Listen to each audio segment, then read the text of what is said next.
Welcome to Dear Alice, a lifestyle approach to interior design.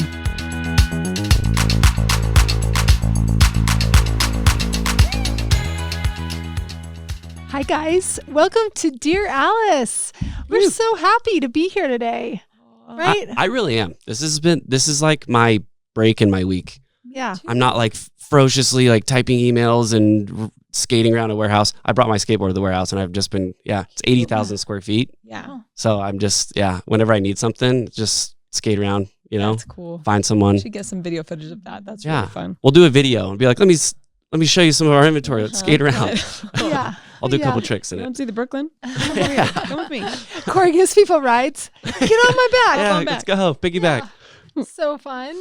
Well, you guys, thank you so much for following us along. I was going to say, if you're not following us on Instagram and you want to see what we're up to, the name of our company is actually Alice Lane. Some people don't know that if they're just tuning in and they think that we're called Dear Alice, but that's just I think her name's Alice. That's just a fun, quippy name for the podcast. But we're actually Alice Lane Home on Instagram and Alice Lane Interiors on Instagram. If you want to follow along the big, beautiful builds and remodels that Suzanne Hall and team are heading up right now. We're doing so many good things right now. So many good things. There's like 2025 is the year of installs. It's install season. Yes. It's beginning. Yeah, which I will say, like in the design like spectrum, right? You have like initial design and schematics, and then you're like getting to all the designs of all the rooms, and then you're project managing the whole thing while it's being built, and then and furniture and all those things, and then you get to install season, and it could last, like depending on the size of the house, anywhere from like 2 to 4, sometimes 5 years before you see the fruits of your labor. And so like it's going to be a good year, so definitely follow along And to Alice Lane Interiors. yes, It's going to be really beautiful. We'll try and get a lot of behind the scenes so you can see how the sausage is made. well, also like final. the install means that you finally get to dress the home. Because it's just been a big construction project, finally clean. And then it's just this big, beautifully designed, empty house. And then here you add in the soul and the layers, and you start to tell the story of the people that live there. And that process, I think, of dressing the home is like sacred. Magic. I love it so much. And when you leave every night, I mean, you're so sore because you've taken 50,000 steps and you've literally moved somebody else's family into their home and made it look perfect. But every morning you wake up renewed again, and you're so excited to see the fruits of your labor from the day before. And you make massive moves, like Drapery installers are coming, and it's a symphony of things happening. So definitely follow along Alice Lane Interiors, because you have 5 installs this year, which is a lot on homes that take about 3, 4, 5 years to build, to have them all land in this small time frame. Yeah, and it's also fun because like when you designed it, you started doing these designs again 3, 4, 5 years ago to see like how relevant they are now. And we always talk about timeless interiors, and like things are always moving. We go from light woods to dark woods, and this is right? And so it's fun to just see that like when you're designing for a human and for the client, how that just like lasts the test of times, and it's just as good today. And it's like Christmas morning every single day on an install. Are there details that you like that slip your mind, and then when you're like, oh my gosh, I forgot about that? I'm just like, that was so brilliant. It's like High five. 50 Christmases. That's insane. It is. No, you're just like, that counter detail like snaps, man. It's so good. So I cannot wait to see all the things I've forgotten, because some of them have been so long. Or just the slabs that we picked out 3 or 4 years ago, like to see them installed. Like it's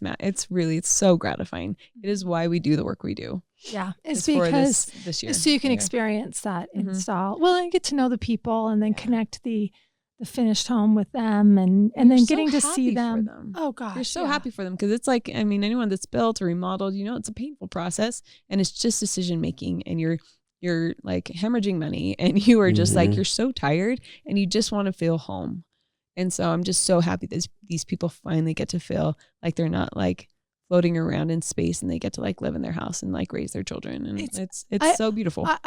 This is probably a bad comparison, but it's a little bit like when a baby is born, 100%. Like you've been working, you're pregnant with this thing for years, and you finally like install is pushing this baby out and longest getting it gestational dressed. Period. Yeah. Like, and then you get to live in it, or you get to bring the baby home, and you get to live with it. Right. And you get to normalize it and just have all of these great moments in real life with it. So it's a really cool, special thing to get to be a part of. Yeah, and it's huge. anyway, I think there's so much learning. And those of you making big decisions right now in your own homes or trying to gear up for what's next, maybe you're going to remodel a room, or I don't know where you are in your journey, or maybe you're an interior designer taking people through this. We just like need this collective book club where we can all come and share our learnings. And Dear Alice is that for us. And so we're happy that you're here at the table with us to get to just be a part of the experience and the learning and taking off the gates on what we're learning. So in today's episode, actually, it's about drapery. And this came from 2 questions that have come in recently that listeners have had about drapery. And I want to say, we were like, yes, we have to talk about this. We need to answer these questions because drapery is one of those things that you do at the end of a project and you're feeling pretty raked over the coals financially because you've just really committed to a lot, right? And your things are always a little over budget, especially this post-COVID time that we're in. Things have just not been normal for a while. Yeah. And probably especially when you started the project versus now at the end. And so making window treatment decisions are expensive and you do want to get it right. And so we want to just share as much as we know. And in sitting down and combing through this topic for the last several weeks of what to share, we said, let's do this in 2 parts. Let's answer the questions that are ahead of us, but then let's also do a second episode on everything that we have to talk about with drapery because it goes way beyond what is in these questions. So we actually recorded an episode September 16th, 2021 on drapery. What was it called again? Drapery, the next level. Yes. Nice. Yes. Snappy. Yeah. That's a good So title. Man, we were good back then. So you can go back and listen to that, but we're hoping to give you a lot more information about drapery and then also answer today's questions in this episode. Next week, we'll give you all of the unfiltered information we can on drapery just to help you know what we're doing on our projects, to learn from any mistakes we've had, to even know like what pleat style to use, what not to do. Oh my gosh. And we're just going to try and keep you from any pitfalls when you're making those drapery decisions. And I think the fun thing about having done this for as long as we've done this is that we know what like consistently works. Like I can go back and be like, I like that, but I still like this better. Mm-hmm. So that is like my number one advice. And that's what we're using this as, is to tell you like our rules for why things work, just so that when you do it once, because again, you're not going to be doing window treatments every year, right? Like they're expensive. You're going to do them once, do it right. So hopefully this helps. So yeah, for sure. And we've been at this, Alice Lane has turned 17 this year.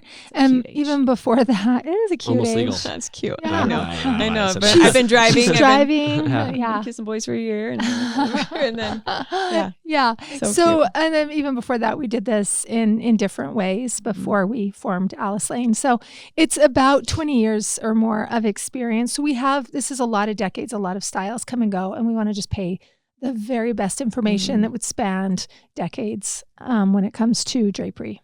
Yeah. Do you guys want to know something fun before we get into it? I just like, as I was preparing for this, I just Googled a couple things. I'm just like, I wonder what people are saying. Like, what's industry standard? What are the videos that are available to give people advice? It was so rough. So rough. I'm like, I feel like, when they have like those, red carpet critics and stuff, I'm like, I feel like I should do that for window treatments and be like, no, that's the next wrong, episode. Bad.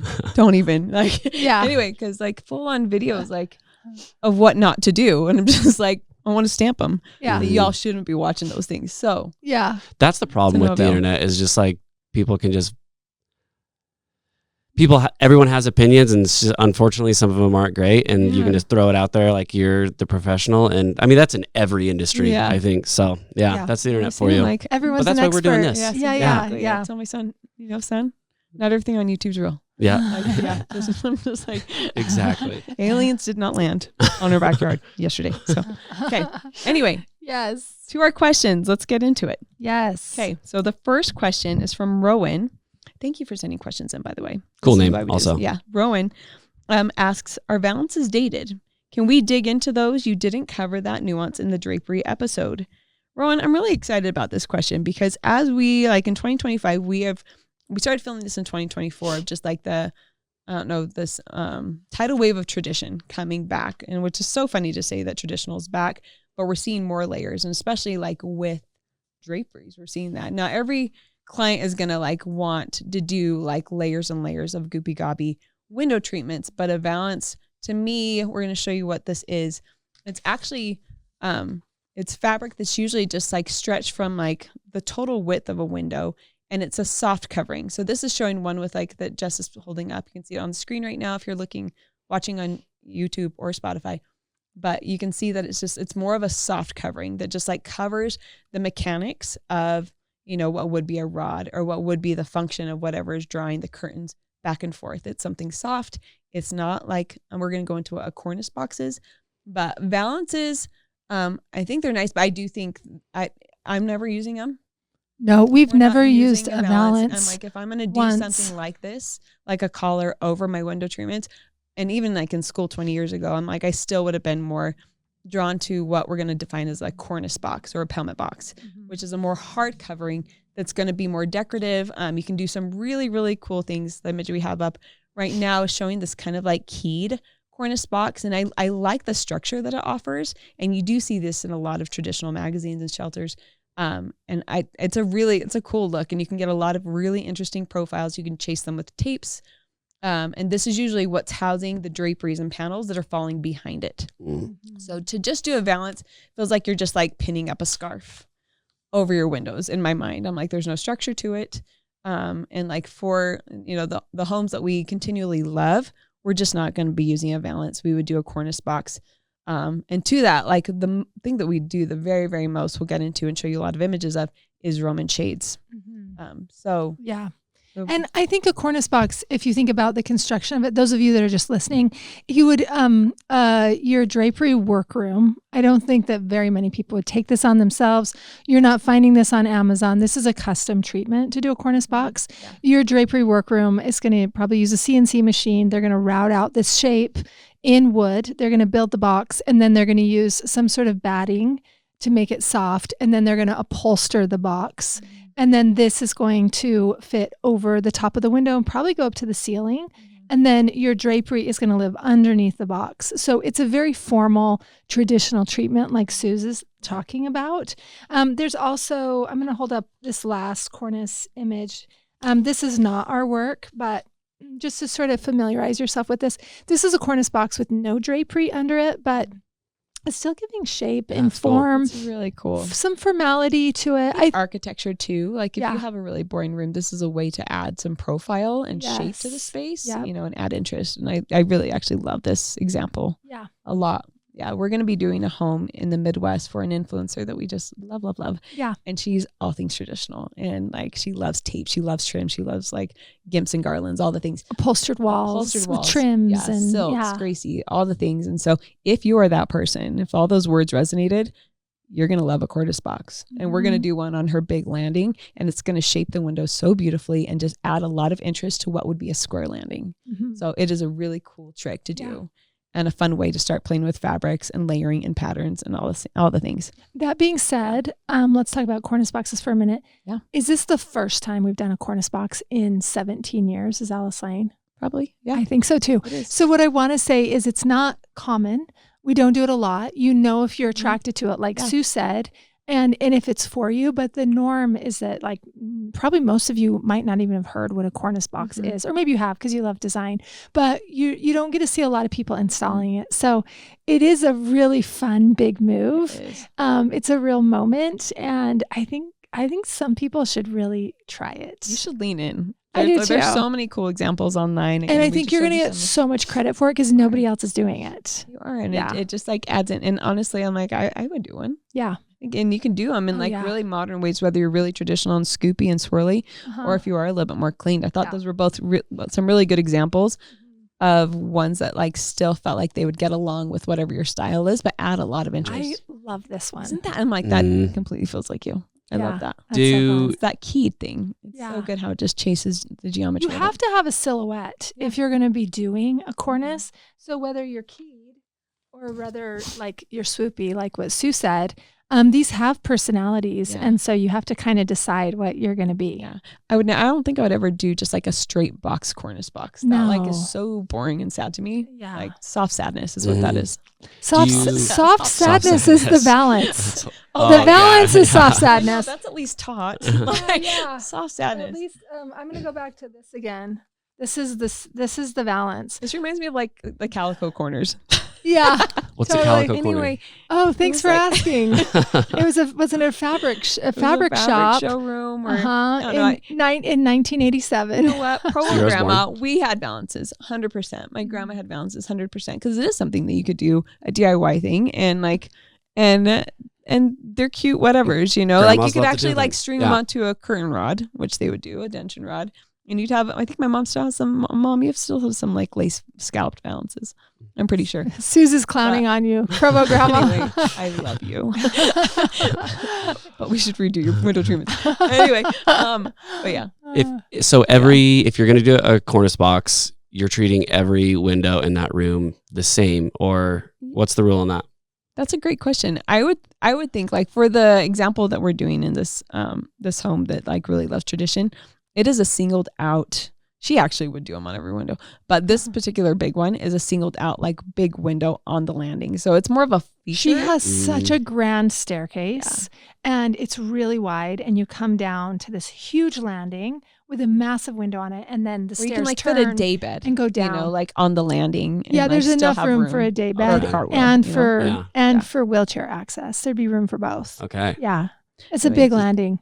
So I don't think I would do it like unless I lived in the White House maybe, but yeah, I would just do like more like key feature windows. I want to add architecture to it. You would do a cornice box in your boy's bedroom. I know you would. Totally I would. But not a valance. You won't do a valance. Oh, soft sadness. Yeah. So, okay, so let's get back to Rowan's question, which is, are valances dated? The answer is yes. And then he asks, or she asks, can we dig into those? You don't cover that in the nuance, in the Drapery episode. Okay, so Rowan, we would not do a valance. We would do a cornice if we were going to do something that's architectural. Yeah. And or we would do a Roman. Exactly. Yeah. And this is kind of goes to the thing of just like having something that can drop down like a valance, but it would be more functional. Like we even do a lot of stationary, beautiful Romans, but at least it feels like there's fullness and can actually operate to cover up the whole window. That valance, like I know that you're just a scarf. You know, a cornice box at least feels architectural, but a valance just looks like a scarf to me. And so, but a Roman is such a beauty. I love a Roman. We do them in every house that we work on, and I love them. Most of the time we're doing inside mount Roman. And so that means that you have a Roman shade that can like drop down, you know, most of the time they're tucked inside of the window box. Inside the window box. Sometimes we will do, you know, if we want to like, say it's a really short window and we want to lengthen or like heighten the whole thing, I'll mount it like above to the ceiling and then just have it like just graze the sides of the outside of the window box on the sides. But they're so beautiful, and it adds such a layer. What were you gonna say? It's like eyeshadow. Yeah, there you go. Can you define like what a Roman is? Yeah. I don't know, just for those people that don't know. Yeah. A Roman shade, and you'll see lots of different ones that are more like straight, more that relaxed. A Roman shade is what usually will sit inside that window box, you know, on each end. And when you lower them, it covers up the whole window to give you full privacy. It's a soft covering that is fabric. And so generally it's going to be opaque, and it will be lined, and it will provide privacy for you. But it is soft, and sometimes there's a tape around the edge that makes it feel a little more traditional, right? And formal. This is in Rachel Parcells' kitchen on her back door window. And hers is always pulled up because you want the light to come in, but it makes it feel finished. Yeah. And this is in her closet. You can see that there's shelving on both sides, so there wasn't room for drapery. And so we did that pink silk. And we actually kind of did a cornice box with the crown mold. And then that Roman can pull all the way up inside that Roman. And tucks up underneath it? Underneath that crown. Or you can let it out a little bit. Seeing the folds of silk are really pretty, having that be pulled up and just letting natural light in. But in the case of privacy, you pull a cord and all that silk drops and you have total privacy. That's awesome. Yeah. So on windows where like not in that case, are you doing both like drapes and Romans? No, a Roman is usually done in like a situation where you don't like need, like if I'm in a dining nook, I'm like, and I have a lot of little kids, I'm probably not going to do draperies just because like their dirty hands will get on them, and you just kind of want things tucked away. So whether it's for function of just how you use a space, whether it's for limitations of how much room you have on each side of the window, like this is a great example. Yeah. This is a pantry we did, and this is actually in Rachel's house.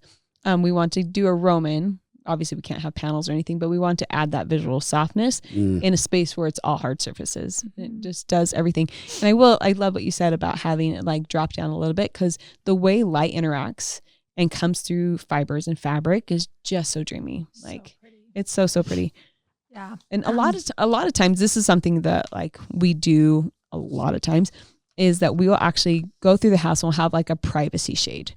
So let's just dissect that really fast. A privacy shade is like a Hunter Douglas shade or a Lutron shade that like can completely black out a room. Say you want to like black out the room, but you also want something soft, because that blackout at night, you'll drop it and you won't, like it'll give you full privacy. You weren't going to want to tuck that up, and it's not really that pretty. Like it just looks like a roller shade. It's just a roller shade. It's opaque. Yeah. And so oftentimes we'll pull that up, but then we'll do a decorative Roman on top of that that's stationary, that still has the gathered fullness, that looks like it could like drop down and be functional, but it's just beautiful and it's sitting there, and like my eye believes that that's what's going to give the room privacy at night, but it's always going to look good. Let me say this too, because I have a Roman in my primary bathroom that sits between the two vanities where we get ready, and then there's a little sit down vanity for me to do my makeup. The huge window there, not huge, just a normal window there. And I have a Roman shade, and it's all properly folded and it's pushed up in the perfect spot. If I made that function every day, up, down, up, down, up, down, I'd be constantly fixing those folds, constantly futzing with it. And I might just always leave it down because I need the privacy. So instead, lucky neighbors. I got a little Hunter Douglas roller shade that looks like raw silk. And I just pull that up and down. It's chain driven every morning and night. And I just leave my Roman perfectly in position with all the folds, just how I like them. So I'm not futzing with all this fabric. Yeah. So it's impractical, and it would take more time. And a Hunter Douglas roller shade, a vinyl roller shade, isn't very expensive. So we oftentimes will have a functioning privacy shade behind the Roman, if it's in an area where you're going to be using it daily, multiple times a day. Yeah. Bedrooms, bathrooms. So makes sense. Anyway. Yeah. So I'm noticing from the images we're providing, Suze, that we love a Roman above a bathtub. We do. And often it's just, that's a functional thing. Again, when you have like wet zones or things where it just doesn't make sense, like to have like this, like really, if you don't use the bath, go for it. Have some draperies, but oftentimes it's humid, and this just feels a little bit more tucked up and tidy, but still adds softness to a space. Yeah. So Totally. Yeah, also, kids' rooms, right? Yes. This is a boys' room, so sometimes boys' rooms you don't necessarily need all the fullness of drapery. A prom dress on the wall, Yeah, totally. So this is a project in Washington D.C. Yeah. And this is a boys' room.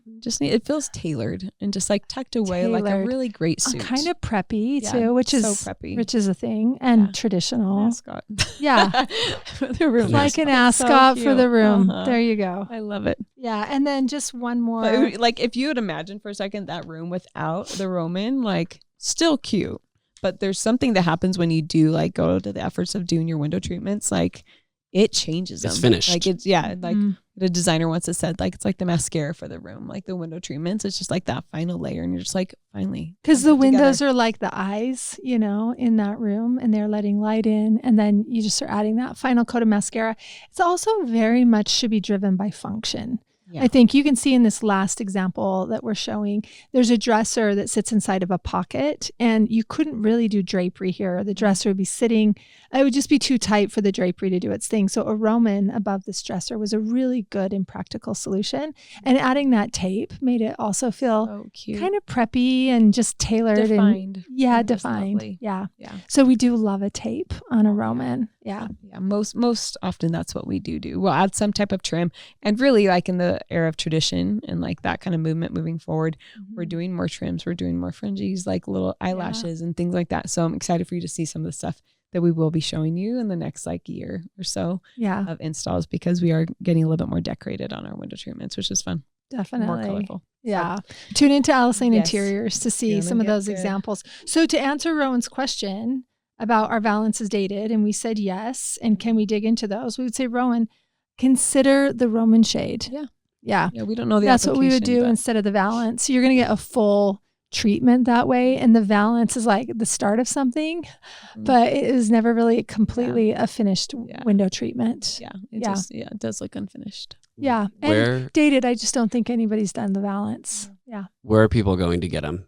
Like, is that a Roman? Very good question. So we're always going to use a drapery workroom, but it's because we do this professionally, and we have drapery workrooms on speed dial. We've got relationships out of state. We're forming those relationships. And here's the thing. If you're using a workroom, they're coming to the house. They're doing the measurements.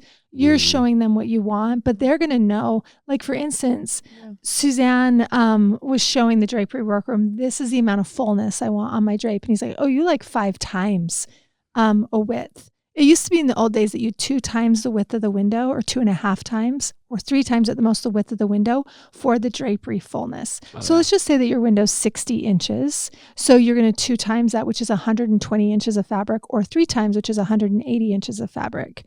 Suzanne likes 5 times the amount. So you're doing 300. I know. It's a ton. It's a ton of fabric. The look is a 10 out of 10. It is expensive, but usually, in fact, we were just plucking through old portfolio images, and we were like, that fullness isn't good. We're not going to hold that up. Right. We're not going to talk about that in 2025 with all the knowledge that we've gained. We want to give you guys the very best advice, and it's don't do 2 times width. The drapery in the back of my house in my great room isn't enough width. But I made that decision 10 years ago. I also made that decision with my pocketbook in mind. I should have not done drapery until I wanted to invest in 5 times the width of my windows. Yeah, it does look, when they're drawn, it just does look better with dimension. And the eyes believe that when those like are drawn, even if you never draw them, say you have privacy shades, you never draw them. My eye wants to believe that you could draw those and they would still just be like so full and lovely. Yeah. They wouldn't feel like a flat sheet. You'd still have all your pleats doing their thing. There's still a lot of fullness. You're still getting that beautiful, beautiful full look. It is a bummer when you draw them and they're like also tight, it's a ton of rings up top. It's just like the full prom dress moment that you want in your drapes. I would say at a minimum do 3 times, right? Like 3 to 5 for a really professional look. And your window people will be like, are you sure? They will say that because they always ask me. They're like, are you sure? And I say, I'm sure. That's when you know you're doing it right. I'm positive. Like I like it full. And take them a picture. Take a picture of something that you find successful and say, this is what I want. That's the fullness. Like, what is that? But like, use those terminal, like use like, is it 2 times, 5 times? Like, what am I? And allow yourself to learn that lesson with them so that you're really clear and they're really clear on what you want that to look like at the end of the day. Yes. So great. And we're going to get into, in the next episode, we're going to get into our favorite pleat styles, because these things matter. They also really date your draperies, and we just want you to do the right pleat that will look good for all the decades we've been in business. We would never regret this. So tune into that. But right now we're just answering the questions at hand. So to Rowan, we're going to say, you're going to just do a really beautiful Roman. I'm so excited for you. Instead or of a valance box if you're ridiculous, Rowan. Yes, totally. It could be fun. Second question is from listener Chris, and they ask, what type of window coverings should we install to let light in, but hide or at least soften the view? Great question, Chris. Okay. So I will say that this is something that we do at least in a portion of every house that we work on. Just because of the amount of light that it does let in. It's a normal panel, but we do shears. Yes. I love a shear. Jess loves a shear. I love a shear. It's all I want. It's like a music video. And then the wind hits it. And then you're just like, you can hear the music. You smell the That candles. is a Celine. That's a Celine Dion music video. This is yes. Seen it? It's just a wedding veil of a thing. And these hang so beautifully.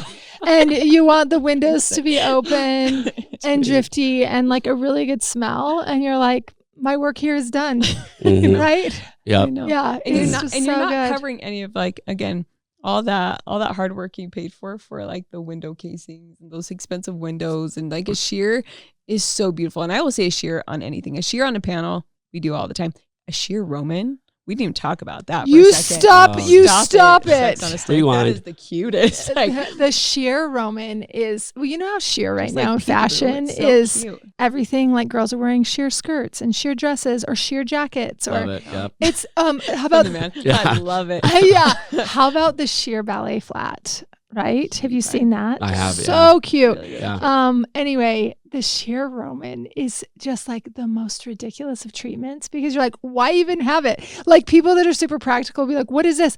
But those of you that have done it, if you know, you know. Nothing is sexier on a window than that sheer Roman. I thought you were going to say on a woman. I was about to say yes, but yeah. It basically is. Too, yes. I mean, we're interior designers, so to us, it's like sheer on the sheer Roman. So good. And I even think overmount on the sheer Roman. You kind of want that too because like I just wanted like. Why do we not have an example of this to share? You know what? I'm so mad. We might. Sorry. Guys, it wasn't until we started talking about Google shears. it because it just the coolest of cool people will do it. Yes. And have we done it? An overmount. Yes, we do. We do have one. I'm gonna put it on here. Okay. Yeah. Yeah. I'll show you. Okay. Sheer drapery. Okay. So Chris, we're answering your question and we're telling you if you do a sheer, it's going to let that light in, but it's going to hide or soften the view. And you're going to feel like a rock star for living in that house. So pretty. Here is shears stacked around a bathtub. And the fullness is so full that those drapery folds are what giving you privacy, even though the fabric is kind of semi-transparent here. It's really open weave. And the full look, it just looks finished. Even though everything's white and serene, there's just this full amount of fabric that's semi-transparent. And I love this. This is our St. John's project in Dallas. It's so beautiful. Yeah. This is the fun thing when we are doing panels, and we'll get into this on episode 2.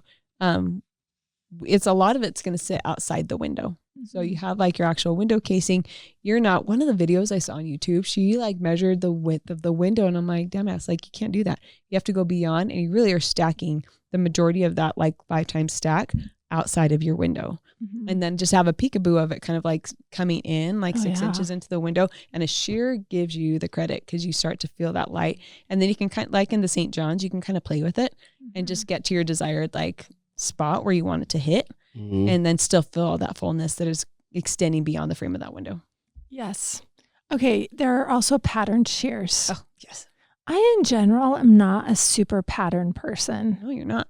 I know. It's mostly because said that. I don't wear a pattern. No. Like, I don't look good in them. They just hijack everything, and I feel like a clown, and there's so much happening that I'm like, just wear solids, Jess, and calm down. You'll think clearer thoughts. You know, it's too much. But I do like it for other people and other personalities. And this little bit of pattern in a sheer, cute. I mean, just stop it some more. I know. This is our Lover's Lane office. This was her office. And it was so cute because you had like the crispness of that lined ceiling with that crisp line.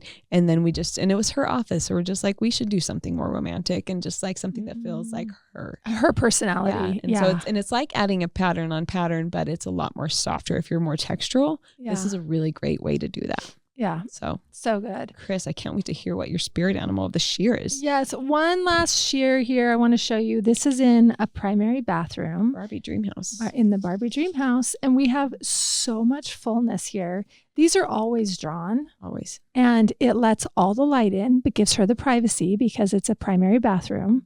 And the whole room is draped in shears. And it glows. Shut up. It just like feels like it's glowing when you walk in there. It's amazing. Is it literally like all of the walls? Yeah. In the bedroom. That's rad. This is the magic trick of an interior designer is the shear. It's the smoke and mirrors moment. Like, can you feel that in that photo? Yeah. You have mirrors mounted over the top and you have all these drapery folds lining the entire walls of this. That's so cool. Pretty. Yeah. It's just foxy. Yeah. So pretty. So pretty. Okay, other things that you can do with shears to let light in is sometimes, and this gets pretty traditional, I have to say. And this client was traditional and she was older, and so she knew what she was getting into. It's like super old. Just kidding. I'm joking. So this is shear drapery, and then you have an overmount drapery, which is solids. Yeah. What do you want to call it? Yeah, it's still a woven, so it wasn't like completely like heavy, but probably did. She probably did have some blackout. This was a project we did probably 5-6 years ago, and she probably did have blackout because she would draw these with the old baton.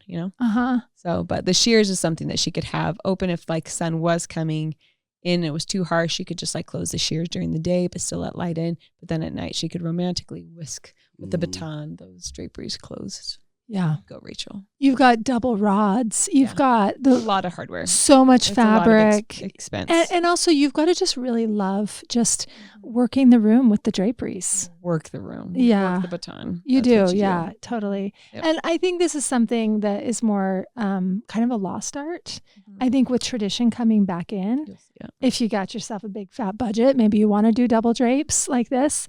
We generally don't do 2 drapes, but this is something. But it was fun to do it when we got to do it. Yeah, it is fun. It is fun to get to do it, and you do get to control, like you said, light and. It was in this room that we did, like on this other little window, we did do a sheer Roman with that sheer. Yeah, you did, and that there's like a little sheer slip cover right there. So again, you go, Rachel. Yeah. Go. So pretty. So pretty. Oof, we'll have to Don't discount the sheer. More images. Yeah. Another way to answer your question, Chris, of what type of window covering would let light in but hide or soften the view is the cafe curtain. I love the cafe curtain. I do too. Let's just define what that is. Those of you watching, we're holding up here. This is Rachel Parcells' primary bathroom, and this is letting light come in the windows. But then you've got the drapery right where you would maybe be undressing to get in the tub, or where you're standing and getting ready, and you can just open these up or shut them. So it's like a short drape hung at a height. This was at a nice break in the windows. And I think this look is so pretty and traditional. And I feel very European about this. I do too. Yeah, I think it's so beautiful. I like this too because over a bathtub, you know how we just said that we love to do a Roman over a bathtub? I totally do. But I like this probably even more so over a bathtub just because you're not blocking your view. So like you can lay in the tub and you can see what the weather's doing. You can see the clouds and the green on the trees. And just like have clarity, but still have privacy. Yeah. With a Roman, it's dropping, from top down. You're covering up the whole thing when you need privacy. So therefore, you're not getting to see any of your window view, except, this is another cafe curtain, also over a tub. It's so darling. This is from our Manchester house. And again, everything in this house was like based out of the UK. And so it's such a good treatment. And at the right height, again, and you said, I like the one you said, that it's along one of those like window grids lines. So you're lining it up with something. So don't just like haphazardly just hang it up there. Be methodical about it. I was going to ask that. If they don't have grid, they want to do a cafe curtain, where are they doing it? I would do, depending on the height of the window, like, let's see, on a lot of these, like a lot of them are split. Do you leave like a third? Like a third or 2/3. I love things in thirds. This is like a third. This is a double hung. Yeah. Let me show them this. This is a powder bath in the Washington, D.C. Capitol Heights project. And this is a double hung window. You can see there's 3 panels there. And so they chose the top line as their break to hang their rod, and then the cafe rod. And you could see like any guest could go in here. Is that inside of the inside mount? That's cool. Yeah. And anybody would be comfortable going in and using this bathroom, because even though that top part is probably hanging out in that 8 foot, 7 foot level, most people are 6 feet and under. So you might see the top of their head. Yeah, unless you have a super tall pervert in the neighborhood that's looking, looking in your windows really hard. Like one of those basketball players from the Wizards is outside looking in, then he could see you going to the bathroom. Yeah, perhaps. So that is like with the window grids. I like that on the inside of the windowsill too. Inside mount. Super cool. You can use. There's like fancier, almost tension rods, that you can like sandwich between those to keep it nice and tight. This is like a tension rod inside mount. This is Tiger Oak. This is a patterned Roman, and I actually love this pattern. And we did this above the tub, and we also did it because we should post it above their sink. We put the sink in front of the window because we're like, really, when you're brushing your teeth, you don't need to actually look into a mirror. Like, I'd rather look outside. And we did a little cafe curtain right above the sink, and it's so cute. So cute. And then, you know what they did that was so smart? They put mirrors on the walls next to that with no sink. So actually, when you're getting ready, you don't have to put your curling iron in the sink. That is such a good idea. It was genius. Who needs to be watching themselves while they brush their teeth? They yeah. And also, you don't need to pay for 2 sinks. Just pay for one. Y'all brush your teeth in front of that window. Love each other. Enjoy it. And then you don't really need a sink otherwise. You just need a lot of counter space. This isn't even that episode. And to be close to a mirror. I don't want to be 2.5 feet away from a mirror. No, and like be getting wet all over your like crisp shirt that you just got dry. The worst. Oh, it happens all the damn time. Right, all the damn time. Every single day. Definitely. Another thing besides the cafe curtain. Sorry, one last honorable mention is this one in a kitchen. We love a cafe curtain in a kitchen. Also Manchester. You guys, this is so cute. You just lean forward and just open that little thing. But otherwise, you're letting light in. You're blocking the ugly driveway or whatever's out there. So you're softening that view like you wanted to know, Chris. So you just added a little petticoat to the house. And like, there's nothing cuter. Yes. The other option would be from... this is a drapery workroom, but I know Hunter Douglas has another option, and it's called top down, bottom up, which is when it's kind of like a reverse Roman, when the fabric's on the bottom, and then you can draw it upside down up to the top of the window, or you can draw it down so that you can see out while you're in the tub, but nobody can see you naked from the neck down. Yeah. So it can be almost like a Roman if you wanted to operate it that way. Or it can just like operate as a cafe curtain. So but that like bar stands in the center of, and then it can just kind of like it moves off of. Okay, that's cool. Yeah. So it's great. Especially I think this is our Tahoe tree house, and there was a golf course just right there in like the middle of the mountains. Beautiful, but all these golfers would like swing by, on the trail. So she just hated it when they were looking at her. Just perverts. Yeah. Anyway, top down, bottom up. That's so great. So those are some great options for you, Chris, to be able to get that privacy and let the light in. Our favorite options. I hope this helps. If you guys have any questions that you want answers to, send those in, and we will be able to dedicate an episode to giving you as much information as we can about it, just like this drapery. I just wanted to give a shout out because our very best sale just started 3 days ago. And that is the best sale of the whole year, where it's site-wide and you can get anything you need in any category, any project you're working on. It's the best time to buy. And so you guys go and just get whatever you need. Shop your hearts out. AliceLaneHome.com. Yeah. And it's going to run through the end of the month. So it's a really good time to be able to make decisions. And I have to say, if you need help, we have a free interior design service called Home Furnishing Design, where they are doing the furnishings. They have the entire Alice Lane playbook, all 200 vendors on speed dial, and they can get in and design your home, sofas down to the inch, rugs, customize things. They can work on whatever you need help with and give you the confidence to move forward.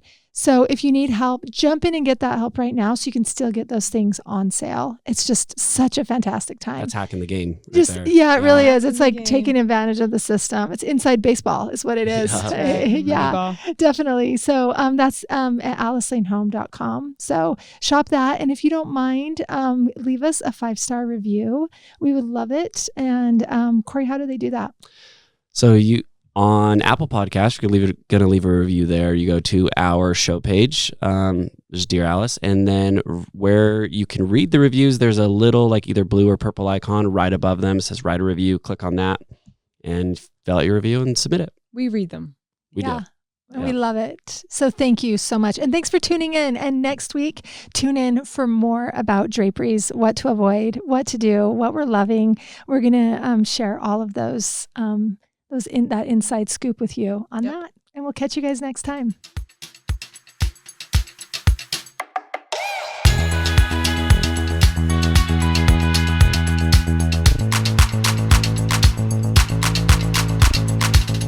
Hey, thanks for listening. If you like our show, please leave a 5-star rating.